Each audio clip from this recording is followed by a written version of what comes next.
Welcome back, everyone. This is episode 183 of the Jiu-Jitsu Dummies podcast. We are brought to you by Black Belt Digital Marketing. Oh, my God. Anything you need to build your business on or offline, website design, SEO, Google Ads, graphic design, printing. We even have new AI products. We can absolutely help. Check us out at Black Belt Digital Marketing on Instagram or our website, bbdigitalmarketing.com. You can request a free review of your online presence today. My name is Milton Campis. I'm a black belt training out of Coral Springs, Florida. Don't forget to like, comment, save, share, and click that subscribe button. We appreciate all of your support. Joining us today is nobody. Ben Stark. Hey. We're going to do a solo one today, guys. I think we're going to call this, we're going to figure out what we're going to call this episode by the end of it. It'll be something. But I went from 20 lies your coach tells you, or 20 lies that, coaches have told you in your, for me, it's jiu-jitsu career. But that's what I want to talk about that. But go ahead and introduce yourself. Let's give a shout out to Fight Tape as well. Take it away, Ben. Well, we got a couple things to go over here with. Don't forget to introduce yourself first. I know. Okay, because I didn't introduce you properly. Hold on. Let me do this. Oh, hey, didn't see you there. My name is Ben Stark. You can catch me online, MMA Coach Ben on Instagram. I am an international mixed martial arts coach and cut man, not to mention super cool dude. And I'm here today with my good buddy, Mr. Milton, and we're going to talk about stuff.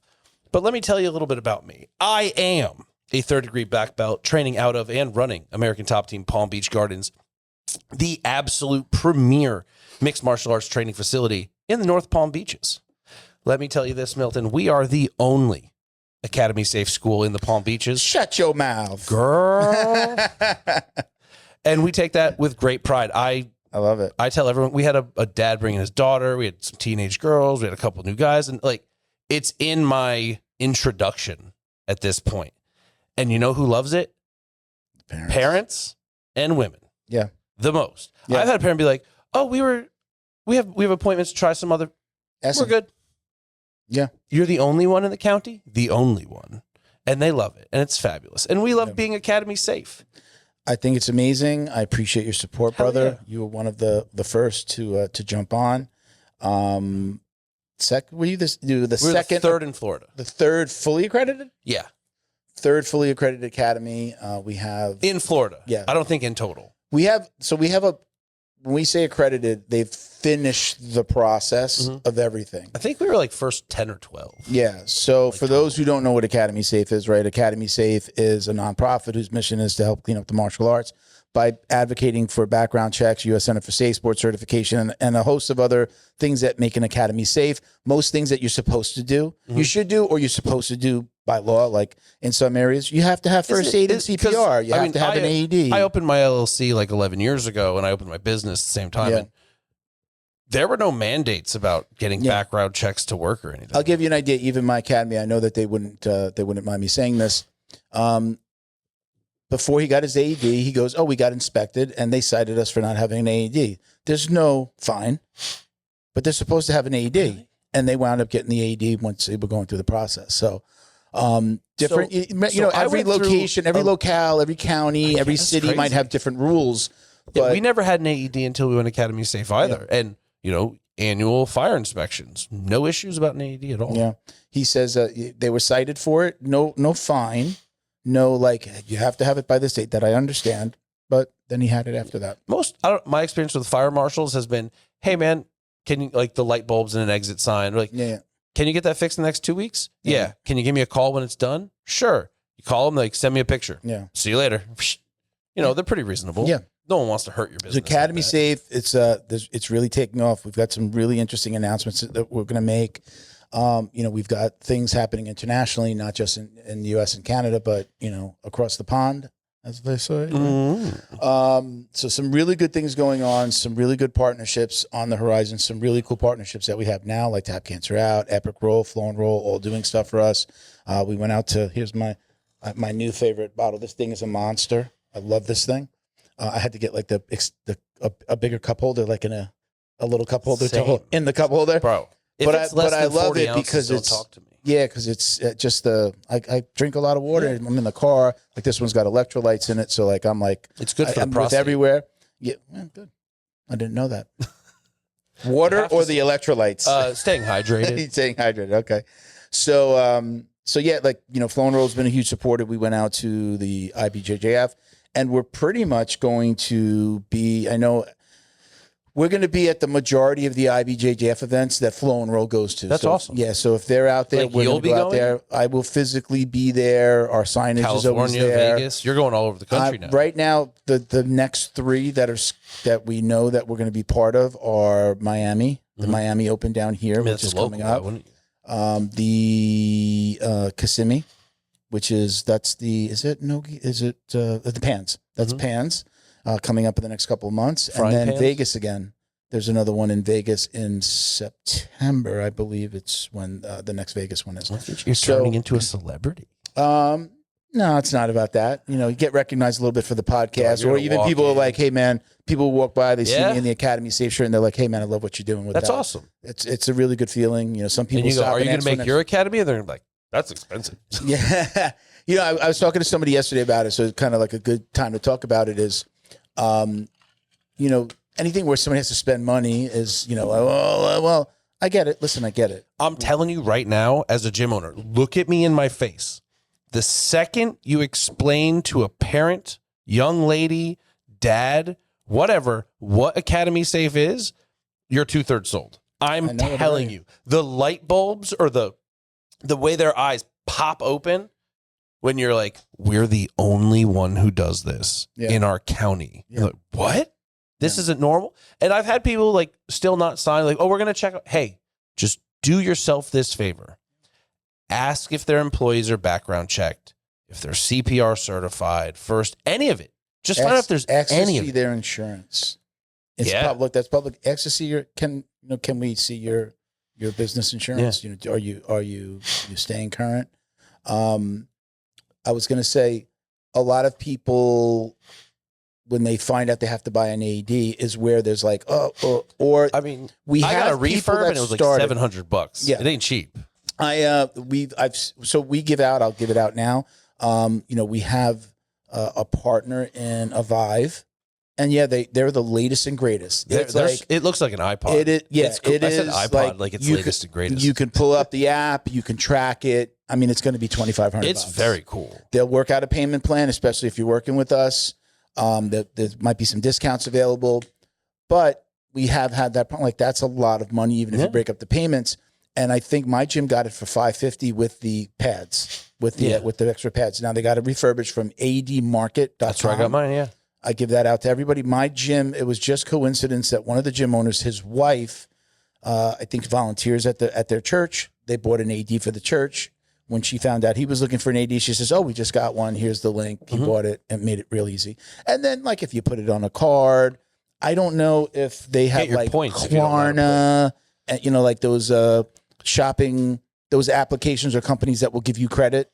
Like when you're checking out, you can say use Klarna if you have an account, or you can apply right there. I'm using Klarna as an example. I don't even know what I've never Klarna used is. them. It's basically like credit for a purchase. Like, you could just do it right there, and you're making the payments. They're going to let you check out. You're going to buy it, and then you're paying. I would think that it might go with like a Care Credit credit card. Like I had a Care Credit account when I had some major tooth surgery. Yeah. It was like a lot, so we had to take it out. But it is a health oriented thing. You might be able to get your AED with that. They have like way lower than normal rates because it's medical. I don't know about credit. that. Maybe that. I'm might just be saying it's a possible. maybe. I don't know.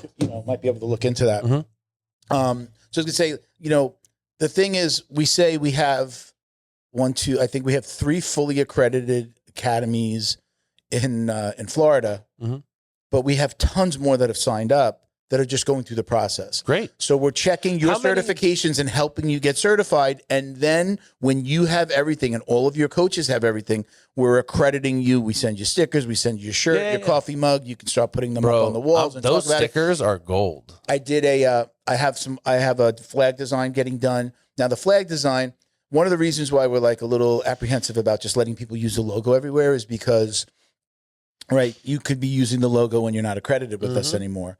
Or, hey, but I passed the background checks, but you didn't do everything. So I'm going to give the flag to like a handful of people like I know you. and my gym, so we can be take pictures and be proud of it, and it's my home gym. But for pretty much, we're telling people use the accreditation with the dates on it, because that's when you're accredited, and then like if you've got your annual fee. I find that one way more valuable. So like I like having the Academy Safe logo because we can use it for the IKF banners and stuff. Yeah. Cool. But having like we are accredited as of this date to this date, like this is kept up with. Because if you just throw the Academy Safe logo up there, it could be forever. You could have been accredited 5 years ago. That's and have a that's what we want to be careful with. That year to year. Yeah, and I think, like you said, I'm seeing and hearing the same thing. People talk. They like I had people come in to do a tour, or they came in for their free week or their free session, and as soon as we mention it, the light bulb goes off, because they're like, "Oh, nobody's ever told." That's a thing. Yeah, nobody's ever told me about that. Yeah, I mean, that is a thing. That is right, especially for women and children, for them to be comfortable. Most of the time, mom and dad are coming in, or mom's coming in with little Johnny. He's getting bullied in school. I want to find something for him to do. I want him to know how to take care of himself. They're not thinking about that. The main thing they usually ask is, how much does it cost and what time are the classes? Bro, like I've had a rash of just like, hey, man, you do training? How much? Yeah. You want to come in? Not let us know how. Well, then you probably weren't all that interested. Yeah. You don't even want to try it? Yeah, but and you don't want, that's a tire kicker. We call that a tire kicker. And you don't necessarily want somebody who's just going to judge things on cost. Is it a hole in the wall academy and that they just do jiu-jitsu and they could do great jiu-jitsu? Or, hey, I have jiu-jitsu. We have MMA. We've got some weights over here. You can come work out. We've got fitness. We've got kids, adults, teens. You start explaining it, and it's just like, okay, there's value here, right?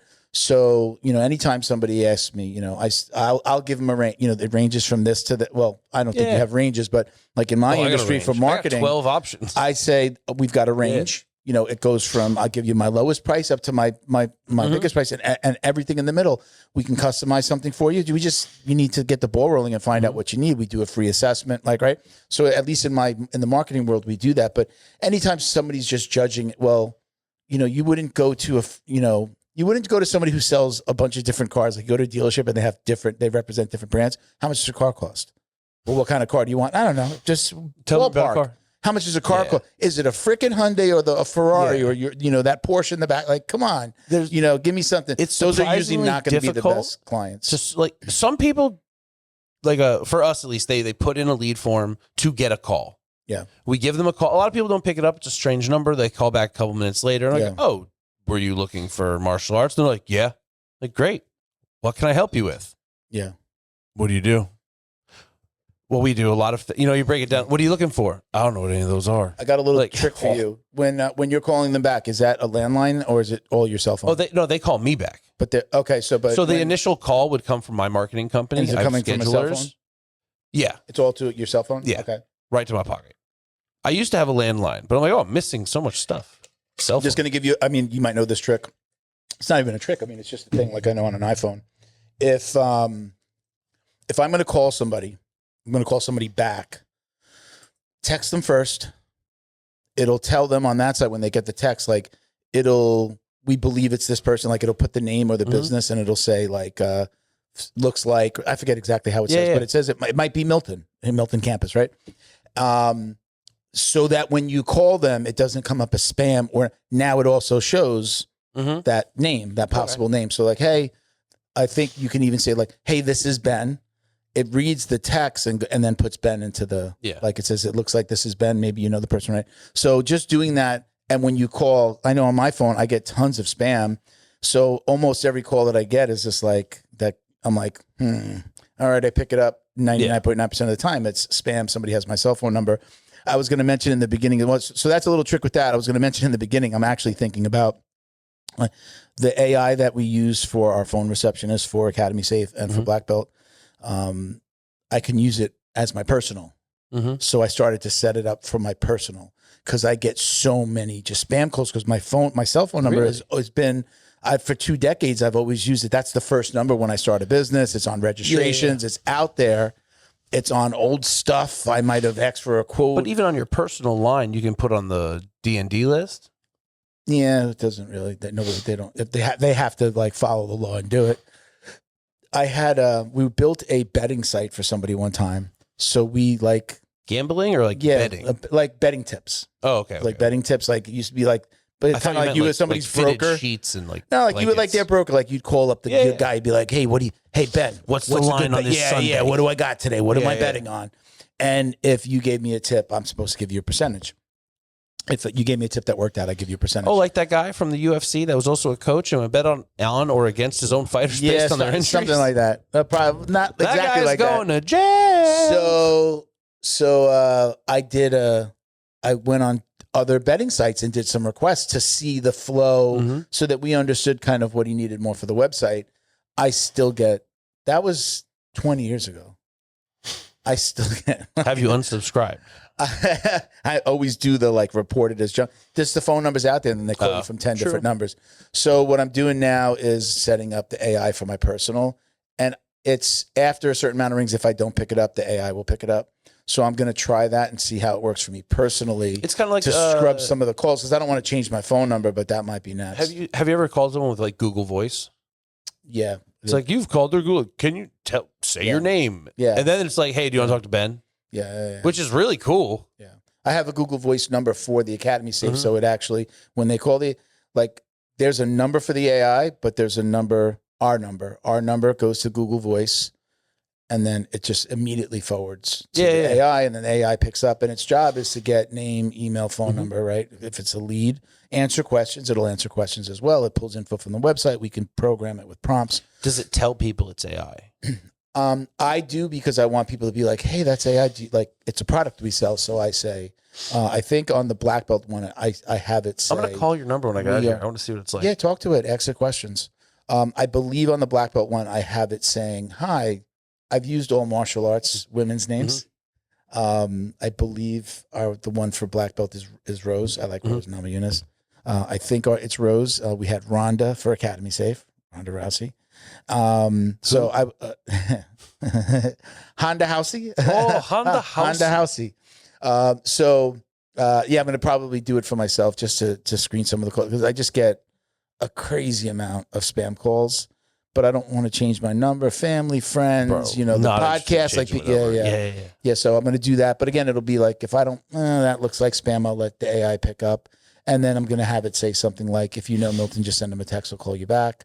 If this is a business call or something, please, give us your information. We'll have them get back to you. Something like that." Oh, so you don't even want it to be able to forward to you? So I'm going to have it it'll ring to me first, and if after X amount of rings I don't pick it up, the AI will pick it up. It'll push to the AI. That's cool. I have to make that happen. So tell me when you set up, I'll call you. Yeah, let me go to AI. Yeah, I've got to play with it this week, and certain things that are like not priority. I say. Is it going to record our voices and then turn us into its own podcast where it can take our sponsor? It records the voice and gives me a transcript. Hi, AI's gone. But can it sample? AI is such a huge part. Can of it make you? Now. You know what I'm saying? What's that? Can it answer the phone as you? Just because we're not there yet, probably. Oh well, you know what? I think there are some out there that you can record your voice. There is actually. I see a lot of commercials for like people record themselves. Before AI really blew up, I actually did a meeting with a guy. I was just like, we record, you say, read 1 minute worth of stuff, read anything, and we'll get enough words that we could then create any video. Before AI really blew up, that's probably a year or two ago. Instagram profiles or the hot AI girl that you can't quite tell. Those things? They needed video of you. They needed video of you talking, and then I could just create a video of Ben saying whatever I wanted it to say. That's dangerous. That was a couple of years ago before this. That was they can prior. Do that now. Yeah. Oh yeah. Now it's. I've seen movie trailers that are oh, this is a real movie. Nah. Do you see the guy? There's one I get all the time on YouTube where the guy's his arm's on fire. He goes, "This is AI," and his arm's on fire. And then the screen opens up, and he's just talking, but then it's a woman talking, and it's a gladiator talking. He's like, "This is AI. I'm AI." It's all him talking, but it changes the face. The whole thing changes. It's crazy. Catfishing is going to go to a whole new level. Oh man, I think about that shit all the time. Being in the dating game, you must be terrified. Not really. No, not on the market like that anymore, Ben. I'll tell you later. Valid. Oh, unbelievable. Not on the market. Maybe we're not as good of friends as I thought. Jeez. Some things I'm big on you jinx things when you tell too many people. Oh yeah. So with relationships, I don't I mean, not that I'm like It's nobody's business what you're doing. Yeah, I keep that shit to myself. But the fans want to know. Nobody wants to know. Welcome to our new segment. Let's date Milton. No, don't do that. I am not a serial dater. Whoever's watching this, if anybody, hey, bro, you're gonna mess me up here. You're gonna mess me up. I am not a serial dater. No one ever said you were. No, I'm not a serial dater by any means. Let's so that is a weird insinuation. Let's do some of these quick shout outs. So let's talk about the book. This is pronounced Ure, I believe. Right, I got clarification on that today. Ure. This is a book by our friend Mike Bidwell from BJJ After 40. It's called Ure, Legend of the Shadow Blade. Right, very cool. I just got it, put it in my bag to bring here. I got it like last night, I think. Got it, brought it here, and I'm hoping to start reading it, crack that thing open this weekend. This is a fiction book. He did like a BJJ after 40 manual. That's really cool. So this is his second book. So really just I want don't to think support it's him. fictional. I think You can get this on Amazon, everyone, if you want to check it out. What's There's that? a lot of blood on the cover. I like it already. There's a lot of blood on the cover. It's very interesting. If you follow Mike at BJJ After 40 on Facebook or Instagram, and you'll learn the story. He puts out, especially on Facebook, he has a long form video of how this book came to be. I think it was like from a mushroom session. Like the idea came to him after that. I believe. I don't want to misquote, but next time Mike comes to town, we should hang out longer than just a jiu-jitsu seminar. Yeah, we didn't have some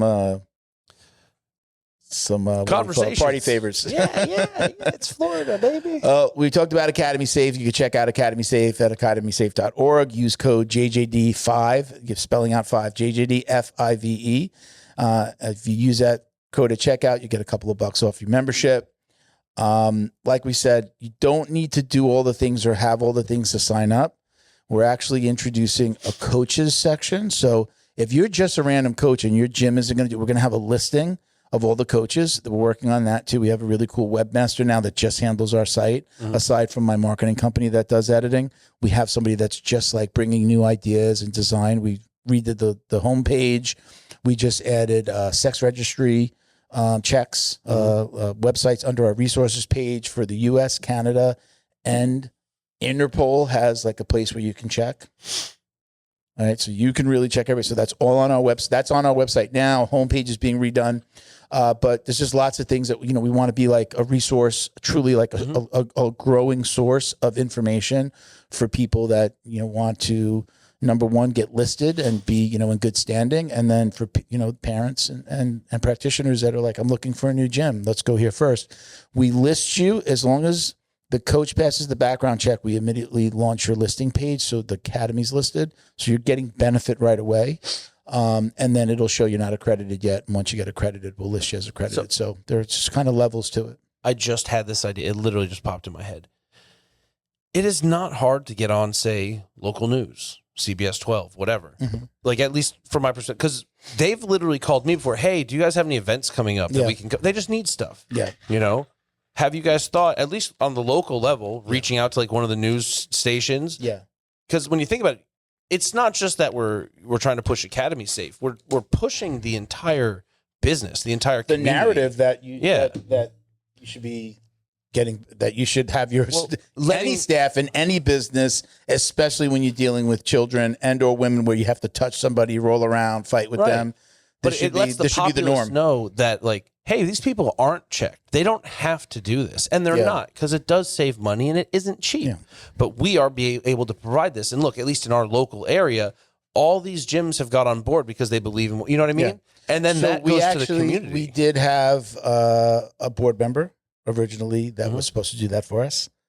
It didn't work out. Mm-hmm. Unfortunately, he wasn't able to do what we needed him to do, which was to get us in. Listen, he's the same guy that got the podcast in the Sun Sentinel a few years back when my buddy Miguel was co-hosting, and we were filming in Bo's place in Miami.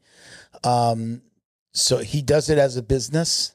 He just wasn't able to do it for us now, time, energy. It was just wasn't able to do that. So we had somebody. So essentially, like, we do need like a PR person, but again, we want to, everybody wants to get paid, and I respect that. I don't hold that against anybody, but we need people to donate their time. Excuse me. I put out, a post about somebody, helping with, we needed a webmaster. And we got a former police officer up in the Chicago area that's built his own website, is familiar with WordPress. He's done a great job, and he's been bringing lots of ideas to the table. So, I mean, that's what we need. It's like people believing in the idea, in the concept, in the fact that, the martial arts needs to be cleaned up. And, I've offered him, I said, hey, if you ever need any help with marketing, let me know. We gave him a free Academy Safe membership. So he's going through the process. We meet with him every Wednesday, and we were just talking to him about the AEDs. It's why it was fresh on my mind. We were just talking. He's like, I just got to get the AED. And I'm like, hey, look, I know it could be expensive, and went through everything we just talked about and gave him that link. So yeah, I mean, it's moving forward, man. I'm like, I don't want to say surprised. I am very happy at where we are. We're close. We're getting close to 200 members. That's total. Awesome. Like facilities or individual owners? Individual coaches. I'm calling those members, right? And then accredited academies, once you get accredited. So again, we're trying to make it so like a coach can just do it, and a coach can say, maybe it's a coach who does like lots of privates. Yeah. And that coach can say, hey, look, I just want you to know, look at my page. I'm here. I have a background check. This is where you can check it out. It becomes part of your resume. Private nonprofit is doing this. And look, and I always say this because this is the first thing that I'm going to think of as a parent. We can't stop somebody from doing something shitty in the future. Right. We're not stopping. That's not what this is meant to do. This is meant to show people who are on board with, sharing this information, right? Hey, look, we're background checking our people. Again, we can't stop somebody from doing something bad, but we can make sure that everybody in the academy has, like, U.S. Center for Safe Sport, right? They go through that course, and that makes people, we've talked about this before, that makes people go, their head's like on a swivel, like, okay, yeah, that's a little weird. Maybe we shouldn't do that. That was in the video. Why is that person talking to that person? Is that person being groomed? Like, you start to think about these things. We've got some academies with, up to 20 coaches. That's a lot of coaches, a lot of classes. And guess what? There could be a perv amongst them. A lot of surprise, there could be a perv in there, and he passes a background check. But you know what? Now everybody's more conscious and watching. They're literally seeing the sign on the door when they walk in, and maybe there's, maybe we get them a flag and it's on the wall, and they're literally like, we're like, they're policing themselves. Let's say it that way, right? So, yeah, I'm excited about where it's going. I'm again, I don't want to say surprised. I knew that we needed it. It took off quickly. I say we're nearing 200 because we're working, got to turn that off. We're working with UCLA. They have approximately 20 different programs, martial arts programs, and each program has a coach and an assistant coach. So we're working on getting all that done. There were things that happened with, like, the government cutting UCLA off for funding. There was like a little bit of battle there. I didn't know that. Yeah, there was some things in the news about funding being cut. So they had to backtrack a little bit, and other things became priority. But we're still working with the director over there, and he just emailed us. I told him, one of the things was just time. With everything that's changed there, there's a shift in his time and his priorities. And I said, look, just have your coaches call us. We've got everything that we need. We just have to, like, get their okay on certain information that they are okay with sharing with us. Name, address, phone number. Yeah. They do background checks. They do Center for Safe Sport. They do U.S. Center for Safe Sport certification already. So much of it's done. So we figured out, how do we get that information on? How do we collab and so on? So when I say close to 200, we've got the spreadsheet. We literally need to go down, and each one of them has to okay with their information being released from UCLA to us. So that's where we're at. But, like, we've got the spreadsheet with everybody. So that's 40 coaches, potentially 40 coaches. And there's going to be a handful that just don't do it, or somebody that's just like, well, I only help out here. I don't coach anywhere else. Yeah. We offered them, hey, look, if you're a coach or an owner, you'll get it through UCLA here, and we'll give it to you free for your academy. We'll start an academy page for you. If you want to get accredited, you got to put through the rest of your academy, but we're going to list you. And now you have a free membership as long as you're with UCLA, and we have this agreement with them. So, I mean, again, so we're nearing 200, and it's exciting to see. That's awesome. You know, I see the numbers every day. So very cool. Let me do these last couple of shout outs. So again, we've got Mike Bidwell's new book. Check it out on Amazon. Thank you to our friends over at Flow and Roll. Got my new water. My water bottle from my water bottle. Am I saying it right? Water bottle at the last IBJJF in Vegas. I had what else? I had a couple. Oh, I have like a bag of patches and keychains and things that I'm going to bring to your event this weekend. Cool. I'm going to have it like maybe try to just do a little giveaway, or maybe give it away to some of the kids. Like there's some cute little like keychains and colorful things, and some patches and stuff like that. But Flow and Roll is hands down the best custom gi and no-gi gear in the business. You can visit them on Instagram at flow_roll. Excuse me, at flow_n_roll. Check out the custom designs they've created for academies and competitors all across the country. We were talking about the pre-order program. We weren't talking about that on air yet. So you were asking about the pre-order program that some companies like put, like you can buy this academy's gear. That's great. What Flow and Roll does, he does a pre-order program. So he puts all of your gear online. Your students can buy it. Then they print it. They take that money, use it to print, and get everything to you and directly to, if anybody place an order online, they'll send it directly to them. But you take the profit from that and then get your bulk order done, right? What you need for your academy. So you're not laying out money for the entire order. You're laying out a little bit of money for the artwork, whatever he charges. I think, honestly, it's like under $500. Now your stuff's online. You send all your students to order from there. You still get the profit. He either sends you a check, or now you take that and you place that towards your larger bulk order for the stuff you're going to get. And again, he ships everything directly to the to the students. And now you have gear in your academy. So that's his pre-order program. It's available. If you go to his site, you can see who's got a pre-order program. But your question was like, does he keep the link up for the academy? As I understand it, he does not. What he does is that academy might go, hey, 6 months later, say, hey, we're ready for another order. Same artwork, same gis. We like everything the way it is. We don't have to change anything. Turn it back on. I'm going to start sending my students there again. Gotcha. Now I'll do my next bulk order. I ran out of stuff in my academy, or I'm all out of A3s. I'm all out of belts. I'm all out of this.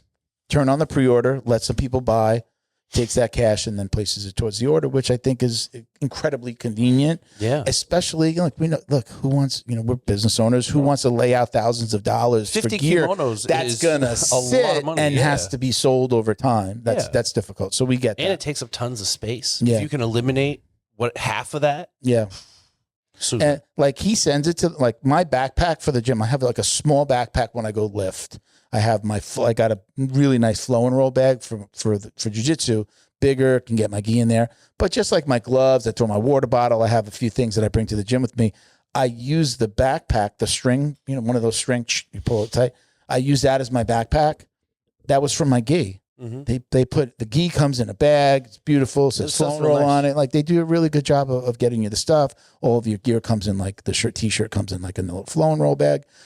He does a really good job at like the presentation. Like, your shit looks on point when your students are getting it, and then they're getting this extra bag that they don't even know they're getting. He throws in some stickers. He throws in some stuff from us. He throws in stuff from other people he works with. So you can go check them out at flowandroll.com. You get 20% off of your online order. So if you're just ordering like one gi, you're ordering anything, you're going to use code JJD. That does not work on the custom orders with the pre-order stuff, but you can get a 20% off on your orders. That is it. So what are we going to name this podcast? What do we want to call this? This podcast is brought to you by Fight Tape. If you couldn't see our shirts, we accidentally matched. Yeah. Fight Tape. You got Fight Tape on your bottle. Boom. Turn that around. There you go. For a fight. We didn't see enough Fight Tape. It's on the front end. Hey, there you go. I saw that packing video again. Your packing video. I just put one up. I was like, oh, dude, I haven't posted in a while. But it's the same one. It's reposted the old one? Another one. You did another one? I've done like 5 or 10 of them. Yeah. I'm watching it, and I know you sped it up, and I'm like, man, he could do this so much faster if he just took a stack of tape. You're like, but then it's too fast. No, right. You have to go one at a time. That's what the people want to see. I just think it's funny. I'm like, I'm going to bust his balls about, hey, why are you just putting one roll of tape? I think people really like the sound. Dunk, dunk, yeah, dunk, it's the dunk, dunk. that MS. What is that MS? ASMR kind of feel to it. Yeah, It does that. The crinkling of paper. Yeah, it has it, and you get a lot of views on those, right? I haven't had one blow up, Yeah. but I've had a couple decent views on them. By the way, I was going to say your guys. Not only, I mean, I don't know if somebody's helping some of your students out with their social media as well, but they do a really good job there. Like the brain rot stuff? The kid that's gonna fight. I just saw a video. It's like his first amateur fight. Yeah. What's his name? Kurt. So who's the other guy? The guy with the dreads? Corey. Corey. He's fighting in 2 weeks. But they both do a really good job at getting social media out there. Are they doing it with the guy? I was approached by a guy named, I believe it's Alex, is definitely his real name, but I think his last name is pronounced like Mercado. Okay. He's a videographer. Okay. And he's like, he just reached out to me. He's like, hey man, I've been doing this for a long time, but I was just doing work. I want to do something I enjoy. And we got to chat, and he was like, and we kind of settled on like a UFC embedded kind of thing. Yeah. And I was like, just by chance, I got 4 guys booked. Now down to 2, unfortunately. Okay. But like all my guys had pretty good stories. Yeah. You know, Kurt's this kid. He started training at 13. He's done a ton of grappling tournaments. He's done point kickboxing. He's done full contact kickboxing. He turned 18 December 18th or December 12th. And how fast can we book this? January 24th. We're good. Combat night? Combat night up in Orlando. Awesome. Yeah, right. sweet. So I was like, you got that cool story.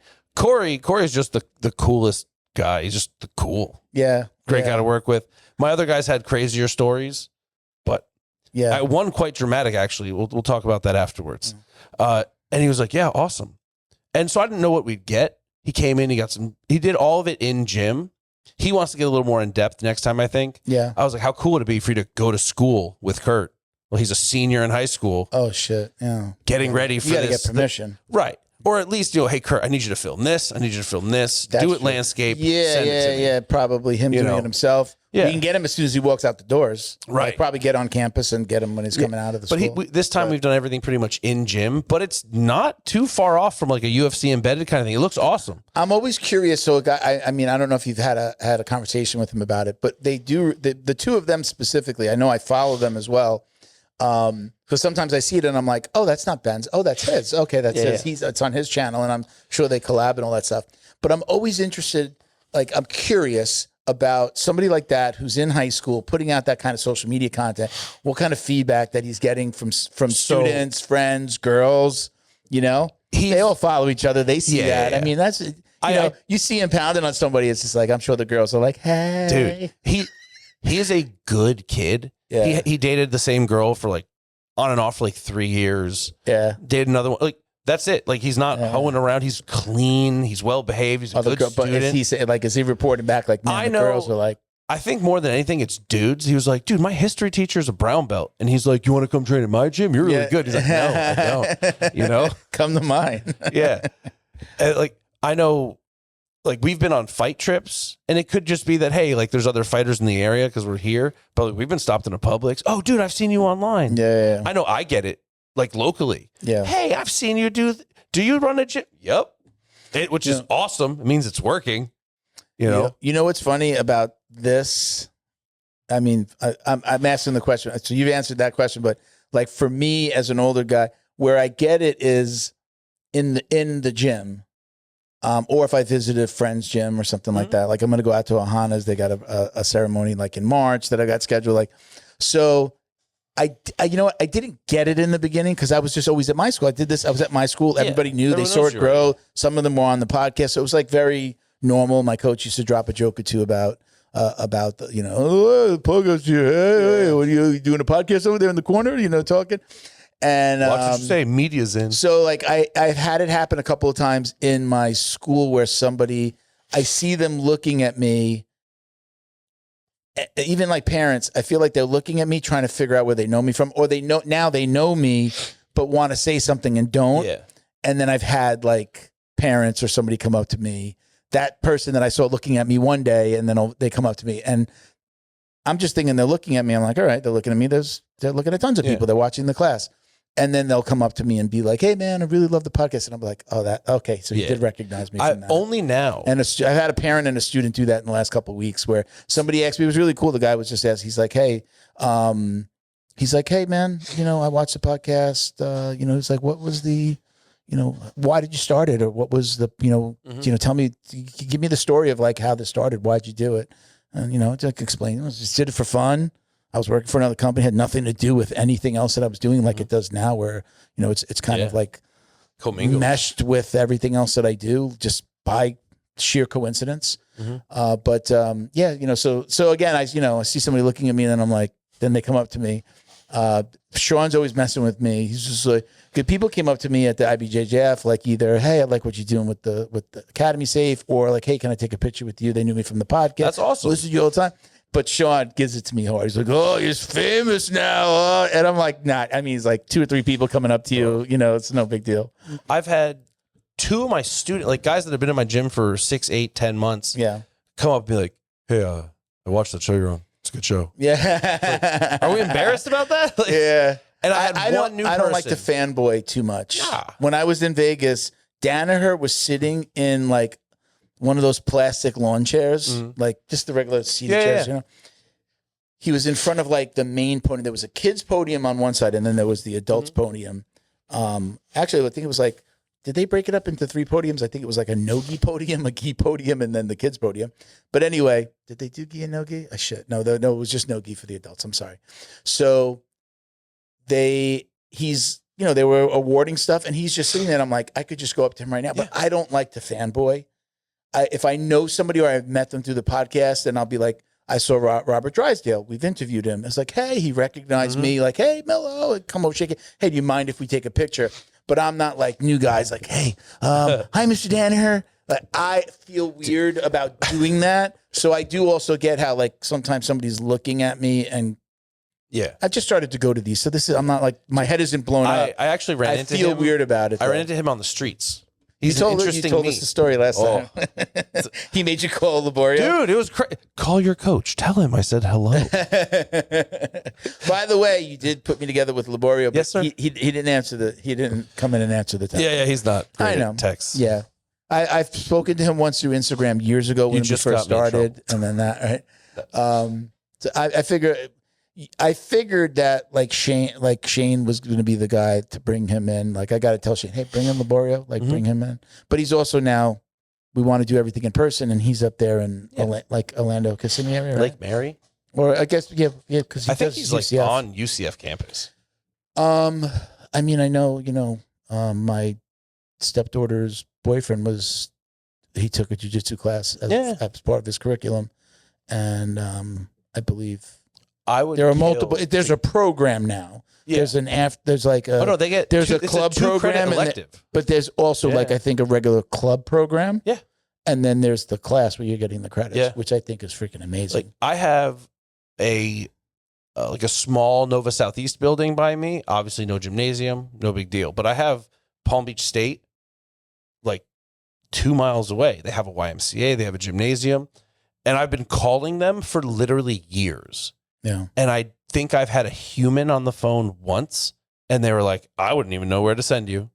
And that was it. To start a program? Yeah. Did you pick his brain on how he got it started there? He went through the kinesthesiology department. Say that 3 times fast. Kinesthesiology. You slowed down when you said that. Yeah, I did. I probably couldn't even say it. So So I was like, okay. So like they always ship me around like, oh, we'll send you to gymnasium, we'll send you to athletics, because Palm Beach State's not a huge university. It's not an FAU or even size even. So who knows if they even have the ability to facilitate something like it. Now's the time because it's becoming so popular. And I'll tell you what, fast forward, how long is this UFC deal? Is it a 7-year deal? It's like 7-year deal. With Paramount? Yeah. Something like that. I purchased my Paramount. I purchased Paramount Plus right before they were raising the price. Like they were like last chance to get it at $59 for the year, which I did. Yeah. But I'm going to tell you something, and I'll tell you why. As an academy owner, you work hard to build trust with your students, their parents, and your community. But trust isn't something you claim, it's something you prove and earn. That's where Academy Safe comes in. We help academies like yours stand out with verified safety standards. Background checks for all staff, U.S. Center for Safe Sport certification, concussion training, defibrillators on site, CPR, first aid and AED certification, security cameras, rank and lineage checks, and verification of business insurance. Join the trusted martial arts registry that's redefining safety throughout North America. Lead by example. Show parents you're accredited with Academy Safe. Special thank you to the crew over at Flow and Roll for all their support. Flow and Roll is renowned for their incredible no-gi rash guards, shorts, and leggings. Flow and Roll has quickly become the premier custom apparel provider for academies big and small throughout the United States. Reach out today to discuss your custom order and ask about their incredible pre-order program. You can send an email to flowandroll@gmail.com or visit their Instagram at flow_n_roll and shoot them a direct message. And yes, they can create an awesome custom gi for your academy as well. Visit flowandroll.com to check out their awesome designs, and remember, you'll get 20% off your purchase of t-shirts, rash guards, or gis with code JJD.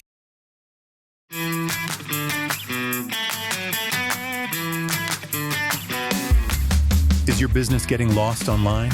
Black Belt Digital Marketing is a full-service digital marketing agency that helps you get found, get leads, and grow. We specialize in local and website SEO, so your business stands out when customers search.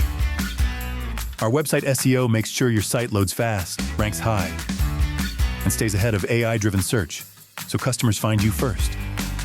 More visibility, more clicks. More customers right when they're ready to buy. Grow your business online with Black Belt Digital Marketing. Visit bbdigitalmarketing.com or call 9542-204932 today. The UFC and martial arts as a whole, like, we've seen it blow up.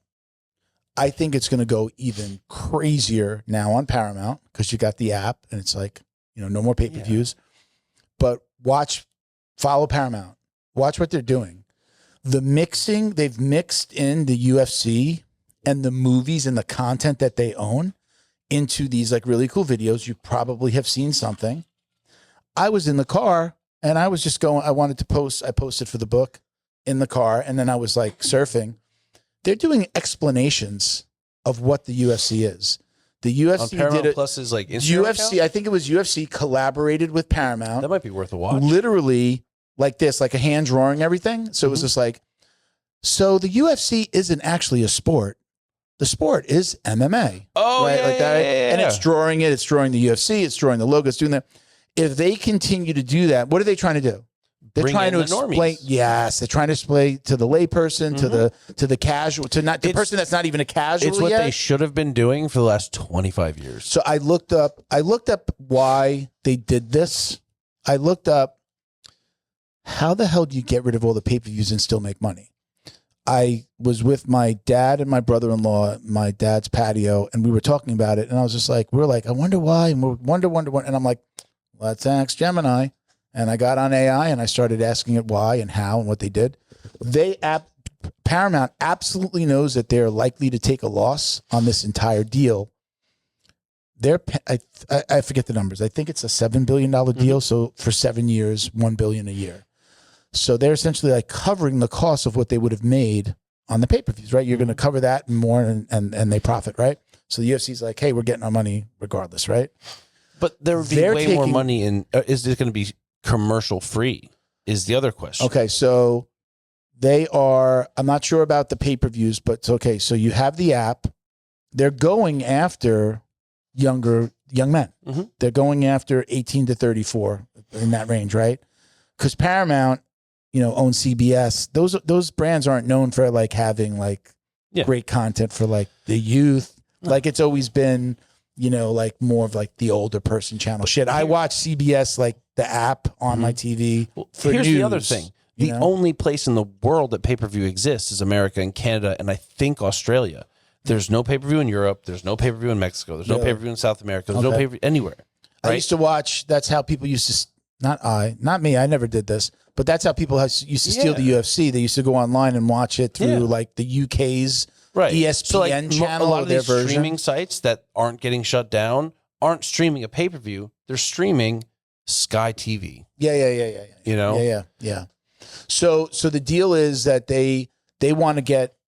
They figure they're going to make it back in having those young men get on their app, start watching their other content. If there's right? anything that's going to get an entire fan base to sign up, it's being the only place to watch the UFC. Then I went on. $59 a I went year? on to cancel ESPN, but I have it bundled with like Hulu, and I want Disney. I just want Disney. I don't go on Hulu. Sorry, Hulu. I don't Hulu's go pretty on. legit. They got good stuff. But I've got YouTube Yeah. and Netflix, and I just got rid of Apple because I wasn't watching it.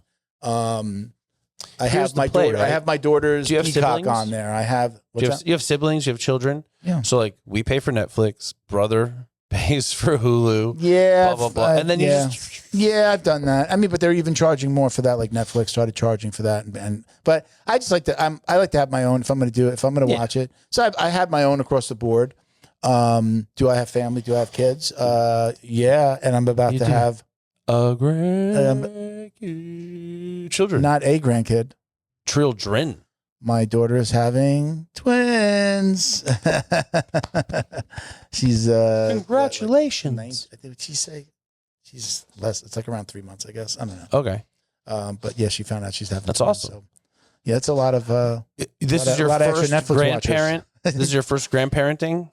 For me, Yeah. yeah. Okay. This is my. Oh, you this gotta is start my. off with This is double my duty. only biological child. I also have a stepdaughter who's amazing, Mhm. but my biological daughter, yes, is having twins. Do. Yeah. Are you happy to know that your genetic code is moving on? Are you unhappy to know that it doesn't have your last name? Yes and yes. Yeah. Yeah. I never got to have the boy. But I have other members. I have, the campus name lives on in other people, but me, Yeah. it's, through my daughter. So I'm kind of glad, like my wife hyphenated. So my daughter has a hyphenated name. Well, my wife didn't have, my daughter is hyphenated. So I'm like, that's what our family does. We're hyphenators. So you might have a 3-name hyphenation. Her? I don't want to lose my name. I have great genetics. Yeah. It was when I got married, that was one thing that we talked about a lot. She didn't want to change her name at all. Oh, my wife didn't did want not it change. It was an hyphenated. issue at one point. Yeah. Yeah. For you too? I just, she's like, my culture doesn't do that. And I'm like, mine does. And it was a little bit of a I stalemate. think it's, especially when somebody wants a traditional, like I want my husband be a provider. Well, okay, then take my name, Mhm. So she wound up taking my name and, but there was a lot of conversation that went into that. I was like, it's funny because it was the only thing I asked for, like out of everything, wedding, everything, decorating, where it was going to be like, I was like, you do whatever you want. I go, I want 2 things. The cake topper, I'm going to be in a gi. I got that. We both wanted to get married on a cruise. The cruise was because we love cruises. So that's what we did. And we did it with our family. So that was for both of us. And then the other thing was take my last name. Other than that, whatever you want, you can just carte blanche. Just popped in my head because you said you love cruises. I had propositioned you with the JJD idea. Oh, is that the invitation? Is that what you meant by I'm just the saying, well, invitational? we have the JJD Invitational as a possibility, but jiu-jitsu cruises have become common. Yeah.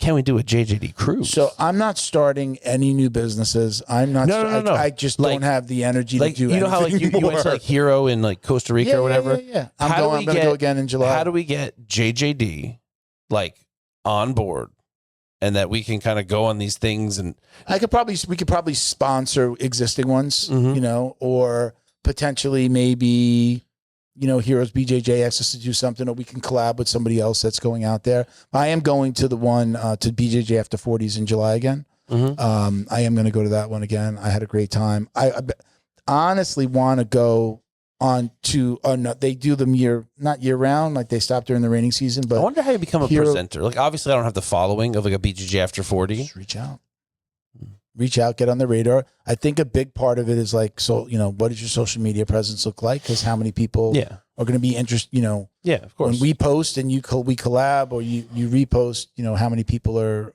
like, oh, wow, I follow Not them. That's enough. great. Yeah, I can't hurt to reach out. Mm. It cannot hurt to reach out. And, True. You know, if you also, you know, I think I watch the channel and I follow the people that are doing it and I see them repost, but I don't see anybody running ads. It's like if you ran an ad that appeared in front of your, like constantly appeared in front of people that follow you and, you know, an audience that's similar to the people that follow you, which is what you can do on Meta, you'd probably get even more people. Oh, I've seen that guy a bunch. I've seen his content. You know, you're constantly getting blasted with the ad. It's like, right, Coca-Cola doesn't buy one commercial during the Super Bowl. They buy 10, right? You know, every time it cuts a commercial, you're seeing a new version of a Coca-Cola commercial or a continuation, the way they do it for the Super Bowl, right? They usually, sometimes there's a story being told and like the next one takes it a little bit further. Like if you're doing stuff like that, you could probably get even more. But I would just reach out. His name is Ron Jarman. Just Ron Jarman, hit me up, dude. If you just message him on the Heroes Instagram channel, just let him know. I think he would, you know, do something. If we could collab, like, you know, use the names and the things that we have to somehow collab and get people out there, that would be really cool. I have thought about, in some regards, like doing something for Academy Safe at some point where we've got like some really cool coaches and stuff like that. And then like I've wanted to do, you know, we've done a handful of seminars, but I want to go away. I would like to go away and get more people, raise some money, get people to donate. So I would like, if I'm going to collab with anything or build anything, these new things, it's going to be as part of Academy Safe. That's where I love doing this, and this isn't going away. My marketing company kind of has a life of its own now, which is really cool. But Academy Safe is the thing that needs to be watered with these new ideas. And, you know, it's why we're going out to the IBJJFs. We've got some really cool swag that they're doing. Have we thought about doing live podcasts at the IBJJF events? I haven't been a fan of doing live podcasts, period. Okay. Because I don't want equipment. I got to have Bo come out. Now expenses go up. Got to have certain things. It doesn't have to be highbrow. A set of lapel mics and an iPhone. So we're going to be shooting content at the Florida events, but Bo's going to come out and just film content. Us talking to people and me interviewing accredited academies, gym owners, members, things like that. Getting some people to be like, hey, you know who we are? Have you heard of Academy Safe? You know, just maybe do some fun stuff. We're going to be shooting that, but that's a little bit easier than, you know, having to worry about sound. The biggest part I know from Bo, like filming, it's, you know, we've all got a freaking high resolution camera in our pocket. Like Bo's going to be filming with his iPhone with a little, a little thing, gyro thing. Yeah. He's got a little thing. You put the phone in and he has the remote, the wireless lapel mic. He has that stuff. So we're going to be doing that. But sometimes, you know, a full podcast with sound and then somebody comes running over and somebody says something. I know the mics are pretty good and don't pick up a lot of background sound, but that's a big part of it. I haven't been interested in it because I want to go to these events and I want to like interact. Yeah. It's, you know, getting the content's great, but I want to interact. I've been asked to do it a million times. I'm just thinking my thought would be like going, especially going to IBJJF events, PANS and some of these bigger events, you get the chance to run into Cobrinha, Danaher, and get them on camera. They were all there in Vegas. Get them on camera, get them talking. And then if for nothing else, everybody benefits off name recognition and like real farming. There's I don't want to say their name on air because we're actually working with a competitor, but there was a company that did a really, really good job and has put out some really good content from that event that I was at where they were like, hey, gi or no gi? And they were interviewing them, but it's for a totally different product. It has nothing to do with gi or no gi. It was for a different product, but they got everybody in. Eddie Bravo did one. I think they might have got Cobrinha. Yeah, I saw a ton. There's a ton of them. I don't remember the company. Even one of Flow and Roll's bigger, the guys that they sponsor, he was he did one. Yeah, you know, I don't want to just be at a table. Like I want to get content. I want to like go around and film what this is the first time we're going to do it. Let's see how it works out. We're going to do it at the Miami Open. We're going to do some videotaping, video interviews and things like that. And then at PANS. We'll be up there hanging out in the booth. Like, look, we're not coming in with huge video cameras and sets and lights and stuff like that. But that's part of it too. Is if we're going to do that at an IBJJF, they're going to want us to pay, you know, for a space. Where right now he's fully disclosed to them, like, hey, all we're doing is we're just hanging out. I'm, you know, can pay to get in. I'm watching the events and I'm just hanging out talking to people. That's all I'm doing right now. Now, everybody's got a phone. Again, Bo's going to come with his phone and record, and we get to talk to people. There was a million people doing that. They don't have to get a permit or a table or what have you. And it's IBJJF content as well. You're talking about the event. So we'll be there. We're just going. We're going to go hang out and talk to people that we know. That's really all it is. Cool. So again, similar to what we're going to be doing at the Patriot Games on the 31st. I'm not even sure what exactly we're going to do that day. I mean, we're going to get some content. Definitely going to help out. We'll have Ish Lopez is going to come on to the podcast. We moved it up early in the day so that we can get down there on Friday and help them set up. And then the next day, my beauty sleep time. Then the next day is an event, right? No, it's right after. We finish Friday. at 1 and we drive to Halliday. Yeah, but I think there's also something on Saturday though.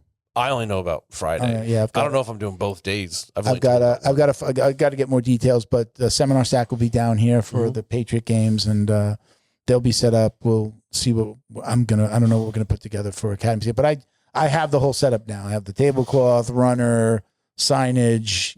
Go out with my computer, got flyers, things to give out. So that's gonna be fun. But yeah, again, I have considered, like, we've been asked many times to do the podcast at an event. I've been asked to commentate. We were asked to commentate for Beach Jiu-Jitsu, and I'm like, that's not what I do.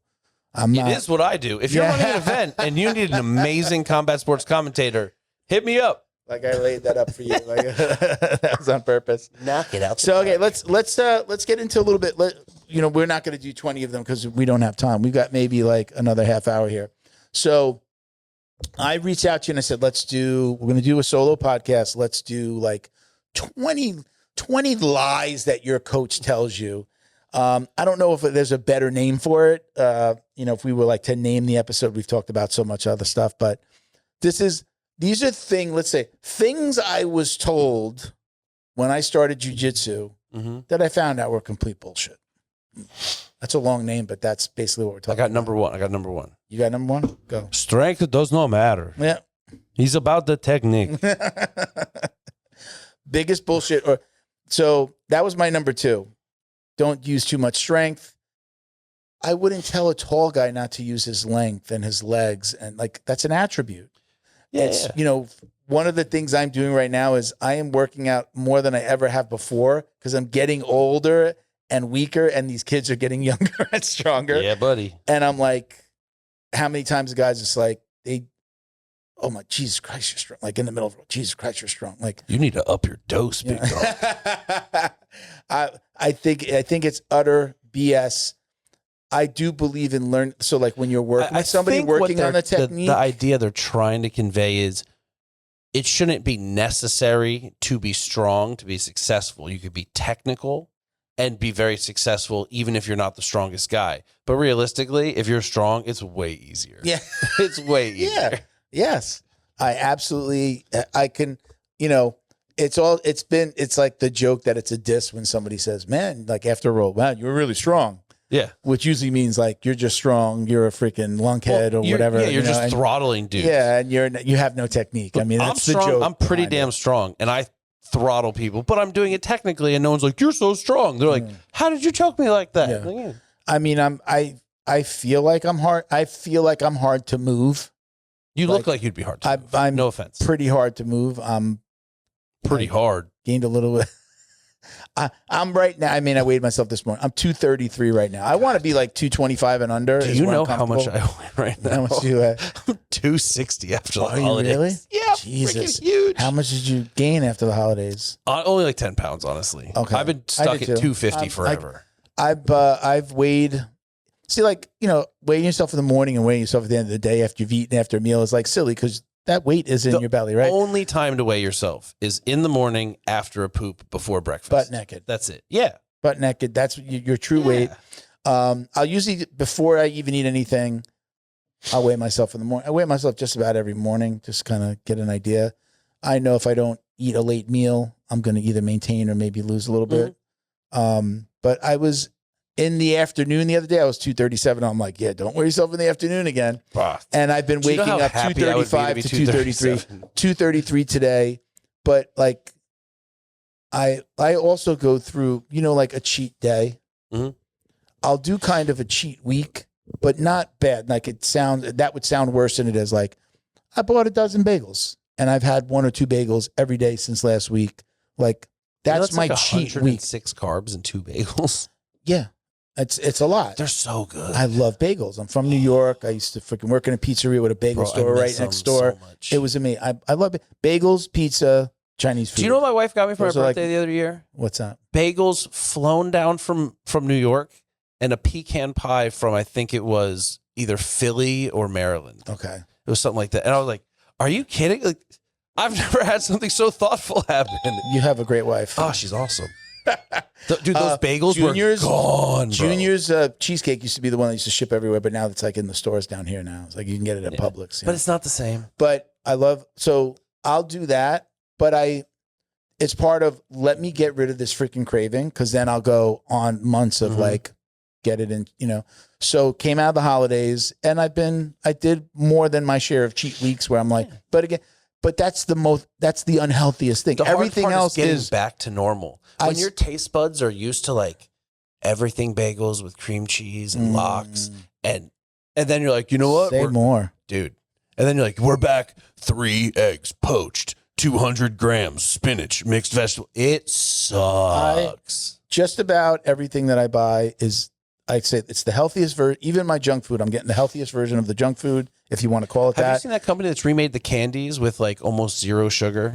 Like Swedish fish, gummy bears, jelly beans. You know what? I love coconut. I love coconut with like chocolate. So there's some like Whole Foods has some that are like that. Has a really dark chocolate. It's good. But you know what I get? And again, it may not be the perfect thing, but I'm getting the healthier version of just getting an almond joy. I love coconut. I get bars? the Atkins. Okay. Atkins, it's like very low sugar content, but they have an Atkins bar. It's a nice little. But when I have a meal, no matter what my meal is, I need a little something sweet after. I can literally take a glass of apple juice. It's so sweet, like something like I need sweet. Don't know why. It's coffee, something sweet to drink, or a little snack after a meal. I get the healthiest versions of all of that. It's always from Whole Foods. The juice in my fridge right now is from Whole Foods, or it's like organic green wise from Publix, things like that. You got to get off juice. Juice is, you might as well drink a soda, but that's beside the point. But I'll have it for 2 weeks. Like it'll be in the fridge for 2 weeks. I'll take a sip of it. Bro. No. Bro. Self-control on ever since I retired, because remember, I went from 320 to 185. And ever since you fight at 320? No, I started training at 320. Training at 320. Jesus, 320. But like ever since I retired, I was like, I've watched my diet for 14 years. Were you 320 built or fat? My father was a master pastry chef. Oh, you I was told a big me that. fat That's right. piece of shit. Yeah, holy crap. But I have not, I had great willpower my whole career, but I had goals. I had weigh-ins, and now I'm just retired. And my wife likes me a little chubby. And I'm like, she like you a little chubby because she likes you a little chubby, or does she like you a little chubby because she'll think other women aren't going to look at you? I look fucking massive, dude. Dude, I shit you not. When I wake up, like if I'm wake up fasted, I have abs at 260. Yeah. It shouldn't be like that. Thumbs up, testosterone, sipinate. Funny enough. Yeah. I just told somebody, I'm like, in the morning before a meal, I could see abs. Yeah, it's crazy. First time in my life, I've never had abs. I was athletic. I was a gym. I've never had any type of bumps there ever. I had a 4-pack when I hit 185 for about 8 hours. I'm still like, this is my big part, but I could see I don't have fat on this. I have like the side cuts and you can see like the top 2, but if I pull my belly down, everything pops out. Somebody's going to be like, show us your abs. No, I'm still not showing. But yeah, definitely. My wife wants me to get an only feet just to get a little extra. So DM me. I'm always going to eat the healthiest versions of even the junk food. Like I found this is good. I found a dark chocolate pistachio cup. So it's like pistachio butter. Chocolate pistachio. Think of a Reese's ice cream, or no, a cup. Like think of a Reese's Pieces. Replace the peanut butter with pistachio butter and sprinkle like pistachio on top of the dark chocolate. It comes like that? Yeah. It comes like that ready to go, or you're making that? I found it at Costco. What is it? At Costco? Oh, yeah, I found 5 grams of sugar per cup. Yeah. I'm like, wow. I mean, that's what I do when I'm like right now. I have my blood test after this. I'm going from here to my blood test for it. Are you starving? Well, I had breakfast. I had a bagel. I had a bagel with butter and a blood coffee. sugar gonna be high. I had a banana and then a banana here, but it's not till 3:30. So I can't go completely fasted in the afternoon, and I'm not going from my house to Delray in the morning. I mean, blood tests are supposed to be 12 hours fasted at least. But not for the TRT. They don't care. But they're doing other things, so they'll tell me like, "Did you fast because your blood sugar's high?" Like, no, I'm not fasting for your test. I'll fast for my test at Quest around the corner from me at 9. You know, that's at 9 a.m. But I can't fast from the night before till I get to you guys at 3 because since I always do the blood test after the podcast every 2 months because it's another 25 minutes in traffic. Sometimes a half hour. Hard. It just dawned on me. We've done one thing the coaches tell us. What's that? We did one bullshit thing the coach tells us. So we won't name the episode. We won't name the episode. But like again, this is stuff that like I never heard. Yeah. Like when I got into jiu-jitsu, nobody was talking about like TRT wasn't as big. It was around, but it was called Bola Dao. It was called Acai and Jesus is what they used to call it. And I didn't know remember vitamins and heard minerals? that. You know how it's time. You know how long years I heard people say acai and Jesus, and I never blinked an eye. I didn't know what that was. You know who told Miguel, my old co-host Miguel? I think I am. Like I think he might have said it, and he goes, "You know what that means?" And I go, "No, I've heard it all the time." He's just like, "That means they're they're injecting something." Yeah. So they would call the guys that were juiced up Bola Dao, and they'd be like, "Oh, Bola Dao, big boy." You know, is that Bola Dao? Is Bola big boy? I don't know exactly what it means, but it meant you were on juice. Somebody comment on this YouTube video. But it was here. It's surprisingly close to another Portuguese word, which is not currently acceptable in modern society. Which it just starts with a V. Oh, okay. I mean, I don't know what that means. Bola Dao, Via Dao, Via Dao. Oh, okay. A softer gentleman. Yeah, okay. Oh, all right. Gay. You could say gay. Yes. You can't say the F word. I don't know exactly what Via Dao translates to. Oh, okay. It might be bad. It could be negative or it could just be statement of fact. I've learned, I don't know Portuguese, but as I've learned other languages, like when you say Mandarin in English, it's just like, me have rice. You know what's funny? You just said, you don't speak Portuguese. You do an incredible accent.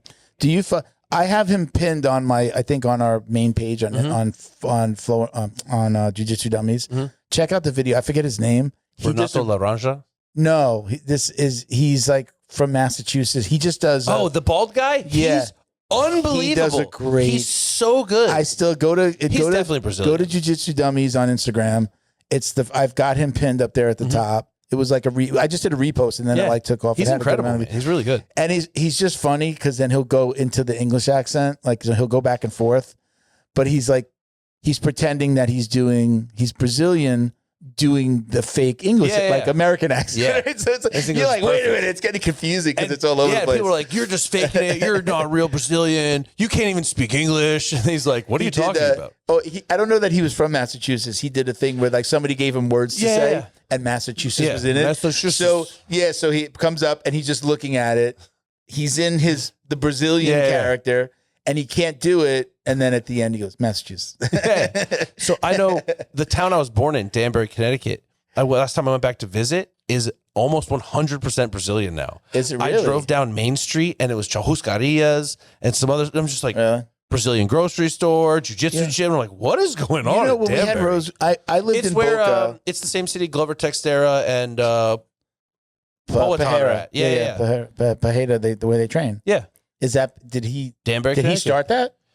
Glover Texera opened a school there. There had already been an American. He was like training in his garage on his driveway. I don't know if he opened a school after that. I don't know if he had a school, but he had training. Yeah, it was like they did like a UFC thing. He was training at home for literally his garage was a gym, and then it was like him and his guys training in the driveway. Texera was out in California for a long time. I think he settled in Connecticut. So from what I understand, when he first moved to Connecticut, he was like, because he fought for ATT too. He kind of teamed up with ATT Danbury, and then I think they separated into their own buildings or they merged. I don't know. All right, I know that they did like one of those UFC embedded kind of things, and it was at his house, and they were just like.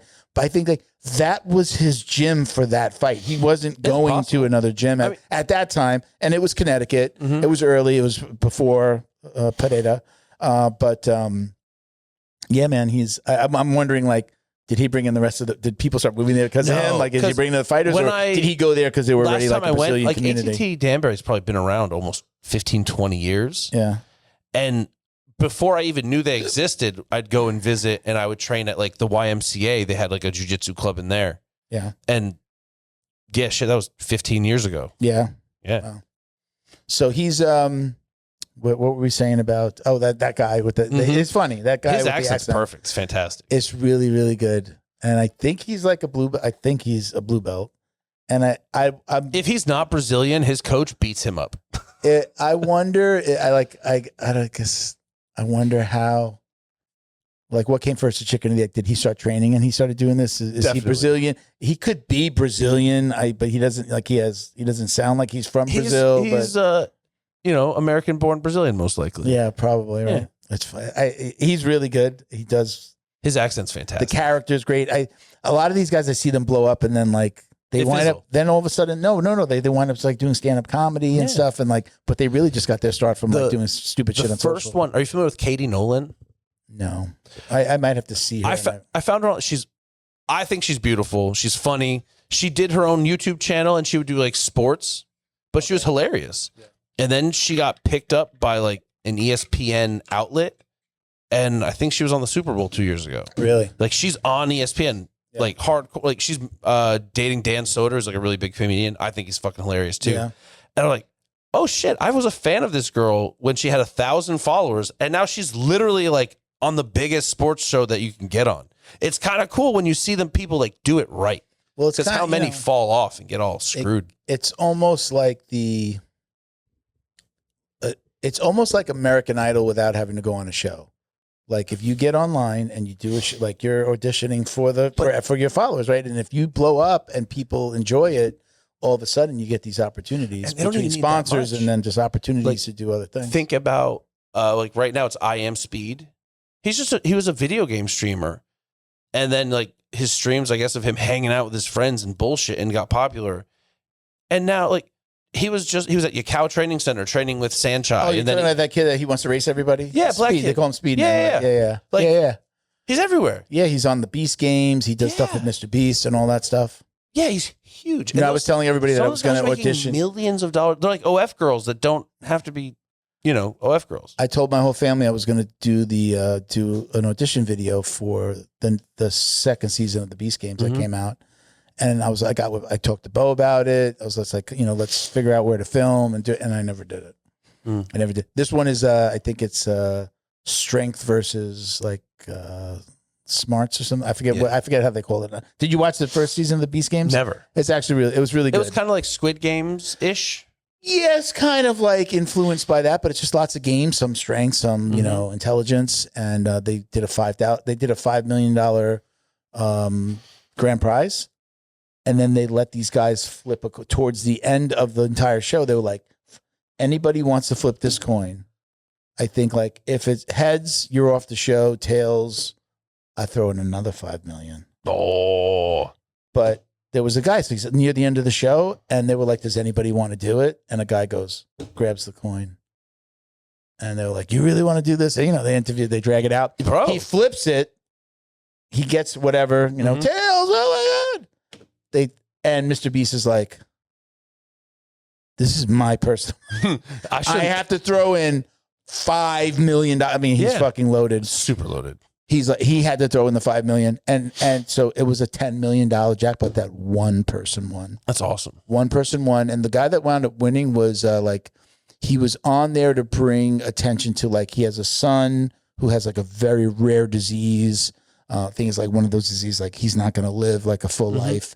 He's like, I want to take this and like and try to find ways to help my son like travel and find alternative medicine, but also bring attention to it. I haven't seen him, but he did win $10 million. I mean, probably 5 after the government takes their piece, but still freaking, that was crazy. Those are like, Speed was, I think, on some of those. Either he's on their channel, he's on the Beast channel. I don't know if he was on that series, but I think like he's part of this season too. They have all of these, even like Logan Paul, the older brother who's Logan Paul. Yeah. He's friends with Beast, and like they've done a bunch of like I wound up like going like taking a deep dive into the Beast channel and watching all this stuff. And it's like all these famous I've only online watched one of his personalities videos ever. doing competitions for money. It's always, about some big grand prize. Have you seen the one where they do, well, there's, again, if you haven't watched the channel, like they put two people in like basically like a bunker for like a month and make them do stupid shit. And they do they get sick of each other? Does anybody quit? They give them really bad food. You can take somebody to the pot and buy like a really good meal or a better bed or crazy shit. And fucking people that get through this would make. If you could pick your partner, like if I could pick my best friend, easy. Yeah, they don't let you pick. But if they're like, we're just going to put you in there with literally your antithesis of a human being. Random person. Oh. I think it was like random. The one that I watched, I believe that they were random. They would either snore random and you or choke them in their sleep. They'll pick people from other episodes. They'll pick people from other stuff. And then they were in another show together. Oh, this guy won this Beast Games. This guy did this. And then they put them, because of their personalities, they put them in stuff. If we're talking about online stuff, this really, are you familiar with like Aiden Ross, Brand Risk? I know the name Aiden Ross, but I don't. He was a streamer, kind of like I Am Speed. Did he get himself into a lot of trouble? I don't know, but I know he runs a boxing show.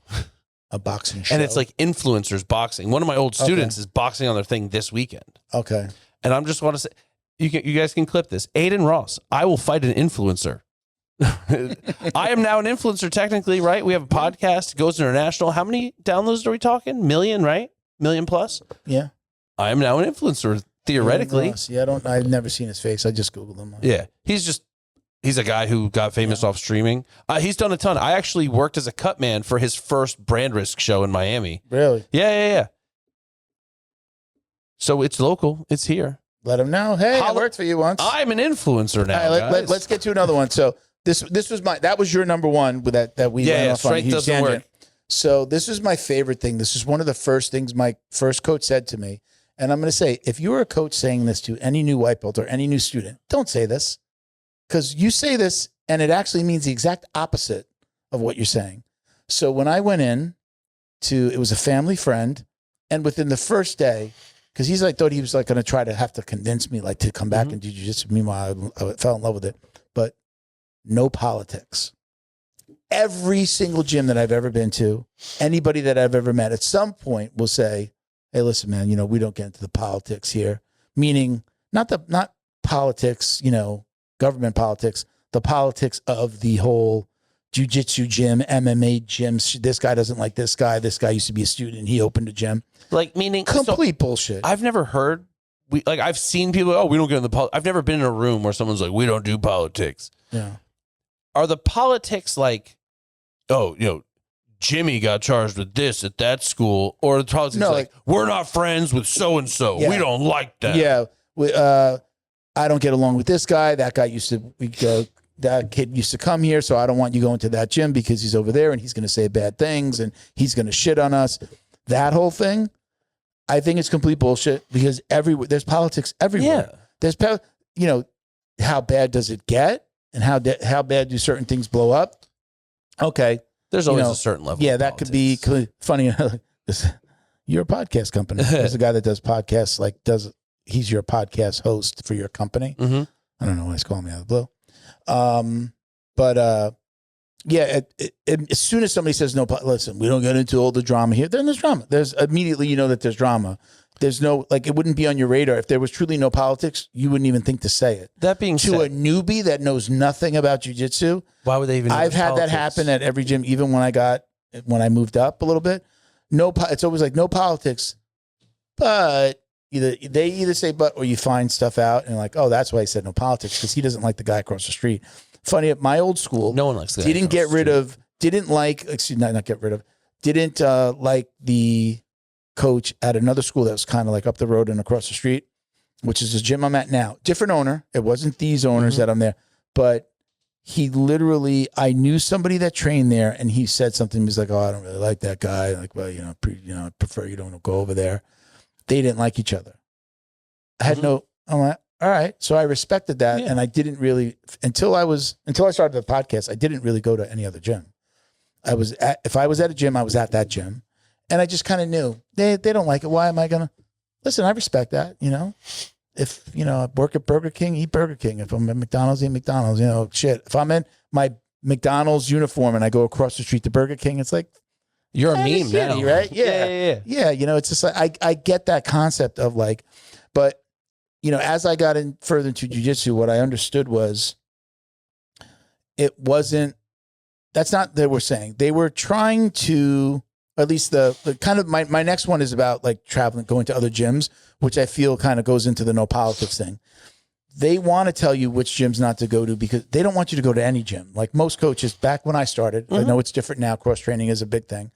But part of that no politics was also that they didn't want you going to train anywhere else because they feel like they might lose you. You go to another gym and you're just like, wow, this is way better than my gym. Then that coach loses you. So that whole thing of like, they'd say no politics, then you find out they don't like this guy, or they'd be like, no politics, but you know, I really don't like this guy. So I know you got a buddy over there or this and that. I think those two things are tied, and it really just comes down to they don't want to lose a student. Fair enough. I get it, but that's not the route that you take. At least that's the way it was back in the day. One of the things they used to, one of the things that they used to say was the reason why they didn't want you to go train at other gyms was, hey, you don't want to give away our secrets. Like, we're going to compete against those guys at the tournament, and those guys are like, you don't want them to know the move that we're doing. And it's just like, really? So I've been in the jiu-jitsu 23, 25 years. The first like 10 years, yeah, I would hear that stuff. Like, I would see guys, creonte, right? They call them, the Brazilians say, you're creonte if you travel, if you go to different gyms. Yeah. Like I started in ATT. Why would I need to travel around? You know, I've got the best of the best at home. And shit, you probably had tons of people coming in too, right? I mean, the team, it didn't need tons of people. In, the team was huge. Getting ready for their fights and stuff, right? Not at that time. At that time, we were like, when I started, we were half a block up the street here at Boca Black Belt Academy. The entire facility was smaller than what we're in right now. You know what I mean? But like, as we grew, people start coming in. It starts growing. But like, dudes that would live far away, we had guys come up from Miami, this and that, and they'd be at here or there, and they'd get earfuls of shit. Yeah. It's just what the time was. And, you know, a lot of the time it wasn't from local guys. It was like, you know, this is how we were brought up. And it's just what it is. And it's not unreasonable. Like you said, as a business owner, I don't want to risk losing my student, but I'm not against cross. I think it's great. If you have a friendly relationship with them and there isn't like a poaching vibe, great. Yeah. Awesome. You know, I think it's a little rude when you're like, oh, I'm a member here, but I'm going to go to the gym 2 miles away or half a block away. That's a little like, it's like shitting where you eat. But if you're out of town, you know, like easier when you're not in the market. Yeah. If I'm not going to the, you know, to a gym in the same market. Again, look, I get it. I get it from, you know, if somebody, I don't know, you know, marketing company tells me, hey, we're talking to these guys. I'm like, oh my God, I don't want to lose this guy. Right. So I get that whole thing. It's just like, be honest with me about it. You know, like, hey, you know, you can go to other gyms, but you know, this is your team. This should be your home. You know, if you have questions about something, let me know. I'll teach you how to do that thing. But it's, I mean, easier said than done, I guess. Yeah, of course. But I think that was one of the, again, we started with no politics, but again, a lot of it like immediately tied into like, oh, we don't get along with that gym and we don't want to see you there. You know, like no politics, but do whatever you want, but don't go there. Like, you know, it's like, oh, those two things were kind of tied together. And I mean, now if I hear somebody say no politics, I'm just like, the tea is coming, girl. Yeah. Go ahead. I'm waiting for you to say, but, and then it's like, if you really find out the drama, I do. Again, one of the big things, I've never heard it at my school because there's definitely like, there's so many black belts and, you know, people trained in other places that you hear the gossip and it's kind of like funny. There's a certain level of maturity also that comes along with it. And you're like, I've been doing this for so long. Yeah. This is the place that shows I'm going to visit my buddy over there. Whatever. But, you know, when you're white and blue belt, maybe to purple, like, I know, again, I just didn't feel comfortable. Yeah. Didn't really have a need. We had a gym that we would go to their open mat. They would come to ours. We went as a team. Yeah. So I was going to get looks and feels from other gyms and other people doing different things. So I never felt the need to like run around and do it. In theory, you know? It would make more, like if you're in a heavily competitive gym, like, dude, what's the point? You're going to compete against these guys in 2 weeks. Why are you going to go hang out with them? Yeah. But some people also can't separate competition and friendship, etc. I don't know. I don't know. I think jiu-jitsu is different than like wrestling. Wrestling is just so known for the Wrestling is wrestlers just all like, hating each we're other. Banging, well, but also like we're banging Jiu-jitsu is heads. just like, hey, we're gonna freaking fight, and then hey, let's hug it out, and then all of a sudden you see him at the next tournament, and then you guys are buddies. Maybe you like wind up training it. I see it a lot. It's like, hey, how'd you meet that guy? Oh man, me and that guy, we had a we had a white match. belt. We had a match. This and dude and that. choked me out. Yeah. It's like, but like, man, got me. Like, yeah. good job, you got me. You know, That's also fucking nice. culture because like I've seen teams like I had a 12-year-old. He had a match with this 13-year-old kid who won like Kids Worlds or Youth Pans or whatever it was called, and my guy was terrified. So he played safe. He got a takedown. He got a good position, and he rode him for points. You know, I think he scored like 6-2 or something like that. Yeah. And he was a tall kid, and my kid won. He was like, "Hey man, thanks for the match." And his opponent like slapped his hand and then went and yelled at my student's dad. "Your kid's a cheater. He's not 12. He's got to be 15. And you said he's this belt." And I'm like, are you okay? You want a hug? Yeah. You know, Not. It happens in jiu-jitsu. You get people that get pissed off. I get it, but for the most part, that most vibe, people are chill. yeah, it's super chill. Half the guys are high anyway, so there's like, hey, Wait, dude, what? Go fight, and then it's just like, hey, let's go. Bro, smoke. you want to rip one and then rip one? It's that is one of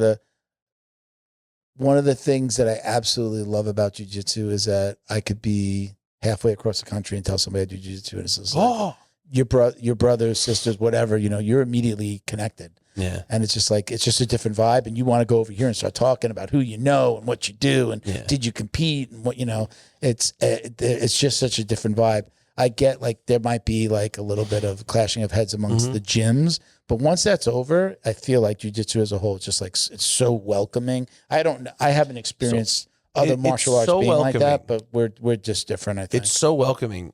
Mitchell, the guy who runs Combat Night, he keeps his license in his training bag in his trunk so that if he gets pulled over, he's like, "Oh, it's in my gym bag." He can then pull out the gi, look for a reaction, See if they pull train out the jiu-jitsu. gloves. Yeah. Like, and he says it's gotten him out of like a good handful of tickets. Yeah. And I'm like, that's a genius idea. Yeah.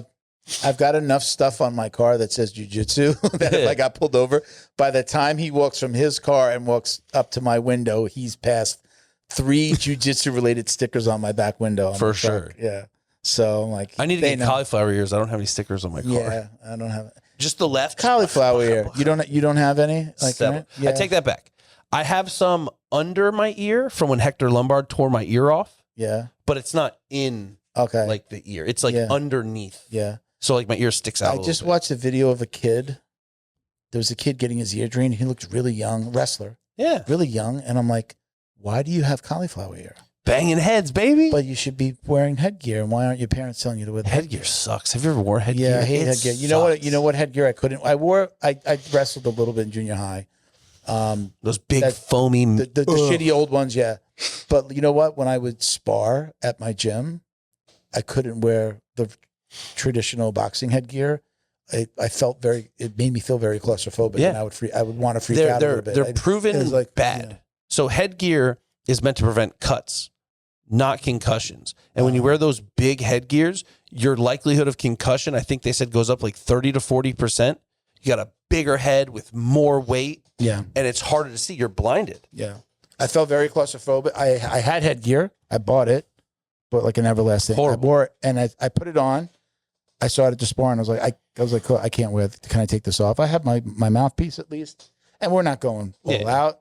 And then I just never wore it. And then honestly, like nobody ever really wore it. Nobody wore the headgear. I didn't like it. But I was going to say that's one way that you can get the collar. You know, those strikes from that. There were kids but when I was I don't coming have up it. that would have their friends like knuckle and just like bang on their ears. I'm happy I don't have it because I also have really big ears. Like the thicker I get, they look smaller. But if I lose weight, these things stick out crazy. Yeah. When my daughter was born, I bought a Dumbo stuffed animal because her mom made big ears. Big ears. I was skinnier, I had big ears. I bought a Dumbo. That was the doll I brought when she gave birth to my child. I was like, I brought her that and I think some flowers. But it was a Dumbo thing because she was so worried that my daughter was going to have my ears, and she did.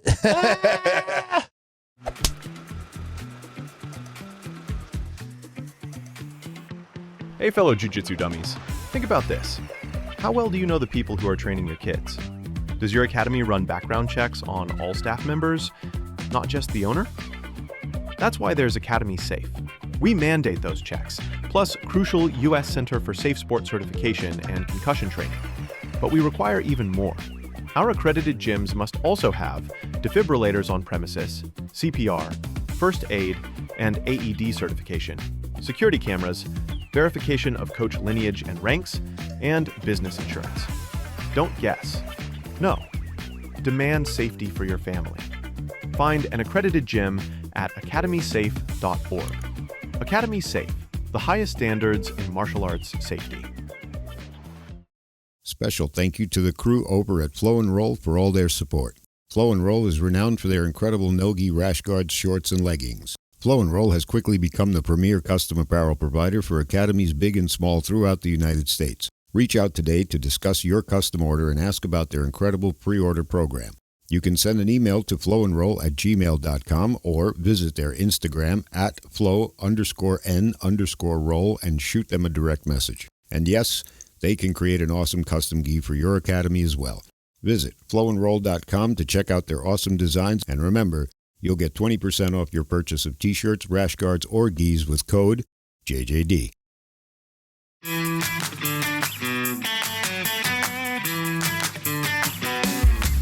Is your business getting lost online?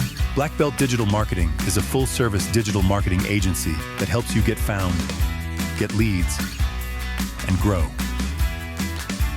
We specialize in local and website SEO, so your business stands out when customers search.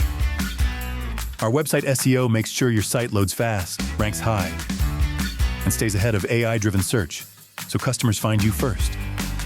More visibility, more clicks. More customers right when they're ready to buy. Grow your business online with Black Belt Digital Marketing. Visit bbdigitalmarketing.com or call 9542-204932 today. All right, we got to wrap it up. So that wasn't the 20 things that Not at all. At all. We talked about a lot of stuff, but appreciate you as always. You want to give one last shout out and let's throw up Fight Tape. Mention I know this is going to come out after the IKF this weekend that we're going to be at with Academy Safe. But go ahead and do your thing. Well, first and foremost, for all my jiu-jitseros out there, my combat sports competitors, if you are looking for the absolute best in sports tape and gauze, let me suggest to you Fight Tape. You can find it fighttape.us as a website and as our Instagram handle. Get yours. Get it today. Don't be a nerd. Get good athletic tape. ATT Palm Beach Gardens. ATT my lord. PBG on Instagram. Yes, sir. The best gym in North Palm Beach. .us. Yes, sir. Is the website, and the Instagram handle is sir. .us. You gotta remember and this. Hey, we do white labeling now. So if you need it, that's a great idea. How'd you get that idea? You said it. All right, so Leo Optics. Shout out to Leo Optics. They keep us in the best bamboo sunglasses in the world. They are the go-to brand for sunglasses and apparel featuring these unique bamboo sunglasses, which have the really cool little red stripe. You can get your colored belt on here if you'll get them like this with the red stripe, but you can request your colored belt. If I you rock like. their metal frame aviators at Legoland. Yeah. Awesome. Very cool. Look good. Visit leooptics.com. You can use code JJD to get 10% off your order, and they're supporters of Academy Safe as well. That's it. Don't forget, it's Uray. I had to ask for I thought it was Yuri. It's Uray, like Ray. Uray of the Shadow from Mike Blade. Bidwell on Amazon. And again, it is Uray, Legend of the Shadow Blade, like my friend just said. Mike Bidwell from BJJ After 40. Give them a follow on Instagram and Facebook as well. You can check us out at Jiu-Jitsu Dummies for all the ways to watch, listen, and support. I don't know if I'm going to update my personal IG from Uncle Milty to like Grandpa Milty. I don't know what these kids are going to call me yet. Like my dad the grandkids call him Papa. Mm-hmm. My daughter we used to say Grandpa, and she said Papa, and that became Papa. I don't know. Is your dad like that one. Yeah. Okay. Yeah, I can't take it from him. I don't think, but can I be a Papa? I don't know. You would be the but would he be like Big Papa? I don't know. I love it when they call me Big Papa. I don't know. So I'm Uncle Milty BJJ on Instagram. You can check me out there. Thank you for watching and listening, everybody. We appreciate you guys. Peace, love, jiu-jitsu. Peace.